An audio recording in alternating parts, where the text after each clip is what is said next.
Outside hitter Marcus Wally appeared to be a lock for the starting lineup when last season began, but in a match on January 29, 2010, everything changed. It really didn't appear that Marcus had done anything on the court to warrant an injury. I think it was a serve-receive. He had passed the ball, had gone down to his knees, and then as he started to get back up, he just wasn't putting any weight on that leg. And I just went down for a dig and twisted my knee up, and I thought I was fine when I was sitting on the ground, and I got up and tried to walk, and it wasn't happening.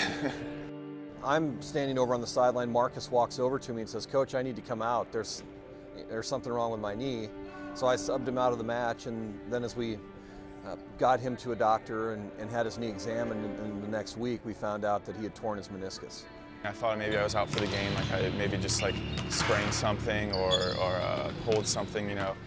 But after a couple days when the pain wasn't going away and my knee started to lock up a little bit, they did an MRI, and then I didn't find out until later. Doctors would then come to the conclusion that 2 surgeries were needed. Marcus would be out for the rest of the season.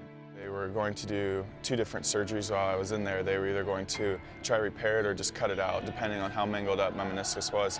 And then after I got out, the doctor came in and explained what they did and told me that I'd be out probably for the remainder of the season because it's about an 8-week recovery.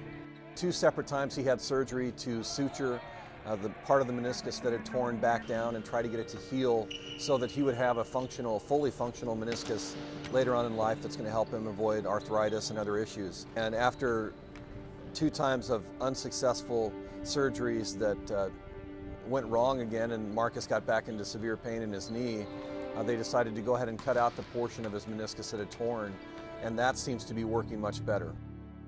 Marcus knew the recovery process would be slow, especially considering the circumstances.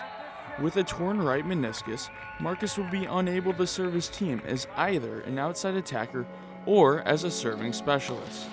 The first thing was like the first couple days, like they had me walking on my knee like the first day. Recovering with like the training staff, I think the hardest part was trying to get it to bend again, which was hard. I mean, I remember when I broke 90 degrees, it was a big deal. Well, I'm really hopeful that Marcus's recovery continues because I think he is a big X factor for our team. He's getting back to the Marcus Wally that we had known prior to his injury. It was a tough process. I mean, it was my first surgery ever, so it was one of the tougher things I have ever gone through. Marcus's story serves as inspiration for the team. For Ball State Sports Link, I'm Tim Keane.